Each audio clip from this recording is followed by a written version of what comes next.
I've seen a lot of things that my mother didn't even know I seen as a kid. My mom was on drugs. I seen the needles laying around the house, but I seen my mother even seen her shoot up before. Dwayne recalls police, with guns drawn, raiding his family's home when he was 6 years old. They was looking for drugs, and I was the first person they seen. So they picked me up and put the gun to the back of my head and told me to take me where your mother's at. You had to watch your mother being taken away in handcuffs. I needed someone to look at and say, I want to be like you. My dad was a professional athlete. You know, he wasn't around for the first 8 or 9 years of my life. I needed that male voice. I needed the discipline. My dad was the kind of father who was very strict. He was militant. The more time Dwayne spent on his basketball career, the more he became like his dad. The Miami Heat are heading to the NBA Finals. This is crazy, man. It's crazy to be going back to the finals 4 years in a row. I'm in that locker room every day where all the guys use is nothing but you gay, you this, you that. Professional athletes have a pretty bad stigma when it comes to being fathers and fatherhood. I'm having a hard time having a relationship with my kids. He disappeared for 3 months straight, and he would do things like he's coming or he's gonna come, and he wouldn't show up. Zaire, how you doing, buddy? This is your father. Just giving you a call. It's about 8 o'clock. I know I probably missed your call. I was on the plane. While Dwayne struggled to balance his divorce, taking care of his kids. Welcome to True Talk with Bree, and my motto is I'm not here to bring you tea, but I'm here to bring you solutions. Our topics will be ranging from molestation, rape, abandonment, unhealed trauma, drug abuse, or whatever issue that you are having that's keeping you from being all that Yahweh has created you to be. If you like the content, please like, subscribe, and share. And thank y'all all for tuning in to True Talk with Bree. 3 years old, like I said, when me and my wife looked at each other, right? And the reason we looked at each other is because of this, you know, as kids, I used to put on heels. I used to do all those things. I try to put on whatever my sisters wear. When one of my sisters did, I try to do. Welcome to True Talk with Bree. And on today, I'm going to be talking about Dwayne Wade. And if you watch social media as well as the news, then you know we should all know that by now that Dwayne Wade had his son gender identity change as well as his son's name change.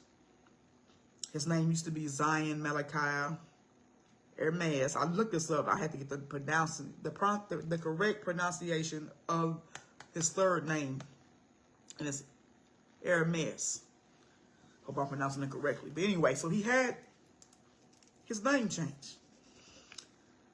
So when I hear things that seems out of the ordinary, I'm always, this will always be my motto. A person past will explain to you why they move the way they move. And if you watch the early video clipping of Dwayne Wade explain to you about his childhood, so far as his mother being on drugs, so far as him seeing, her shoot up, seeing needles, seeing her seeing his mother was arrested. It will explain to you why Dwayne Wade is moving the way he is moving now. To me, if he did not get the proper therapy back then when he was a child growing up, or even as an adult, he did not get healed from that trauma that he's seen. If you're seeing your mother go to jail, that's trauma. If your mother's on drugs, your life is filled with trauma. Because they go through so many different mood swings. And I'm saying this because I have friends whose mother was on drugs. Then also, too, it doesn't seem like, according to what he's saying in the video, it doesn't seem like him and his father's relationship wasn't where it should have been. Because he said that he needed to hear a male's voice. So therefore, he was missing some things growing up as a child. And when he, wore his sister's, heels or whatever, was there anyone there to guide him to say, hey, this is not what little boys do? And if there was no one there to guide him to let him know that, this is the reason why he can sign off and let his son, have a gender identity change, stating that she's a girl now.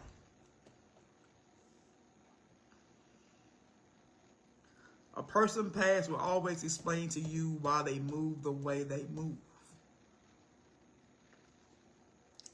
And by his son being so young to want this gender identity change, it makes me look even further dealing with Dwayne Wade's life, period. And through my spiritual eyes, it seemed like the spirit of sexual perversion came through that bloodline. They said, okay, the spirit of sexual perversion, that's perverted thoughts, perverted activities. It's a demonic entity. This thing is deeper than what we see on the outside. Something else is deeper of why this young man would even want a gender identity change. I mean, I understand that you might see, you go to school and you see kids that act like that, you know what I'm saying, who are boys who wants to be a girl. I understand that. But at the same time, what are you teaching your kids? If my son came home and just because he seen another little boy acting like he wanted to be a girl, I feel like I have put enough in them to know, hey, we not doing that. Because you were born a boy. That's just my personal opinion only. But like I said, the decision that Dwayne Wade made goes back to Dwayne Wade's childhood. I know some is going to say that he's using his son as a sacrifice. Yes, he's going to gain money for doing what has been done so far as the gender identity change. That's how Hollywood works. But like I said, I feel like it's deeper than that. Because I don't care if you offer me $3 to $4 million. I'm not letting my son get a gender identity change, period. Number one, I got the answer to the Most High. Number two, it's not right. If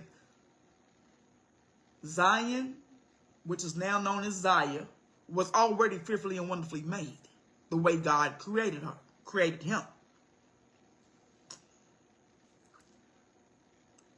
He just needed someone to speak that into his life. Not, I'm going to let you do what you want to do because this is your decision. No, now, I'm going to say this. Zion was a grown man and he wanted to do that. They've never been on Zion. But not when you're a 12-year-old child. No, you're not making decisions to get your identity changed. We're not doing that. Because then that blood gonna be on the parents' hands. And so yes, if things don't change and he does not go back to taking on his his original gender identity that he was when he was born, Dwayne Wade gonna have to give an account for that. Now, God is a forgiving God. If you go to God and you repent, he is a forgiving God. But at the same time, like what I'm saying is, if Dwayne Wade don't turn that thing around, he's going to have to give an account for what he did. And so let me give you the breakdown of what Zion's name meant and how powerful it is. Zion. The name Zion refers to it's a city of holiness and a city of refuge where the Lord protects his people from the evils of the world. Malachi, that's a Hebrew name, which means my messenger. Malachi in the Bible was a prophet. Hermes, hope I'm pronouncing it correctly, was a French origin gender boy name. That means ambitious or religious. So Zion, before he got the name changed to Zaya, had a very powerful name. Very powerful name. So, I just pray this thing gets turned around. And someone speaks life into Zaya. Life. That he's already fearfully and wonderfully made the way God created him. And when God created him, he made no mistakes. If he wanted Zion to be a girl, he would have made him a girl. Accept you for how God created you. Thank God for listening to True Talk with Bree.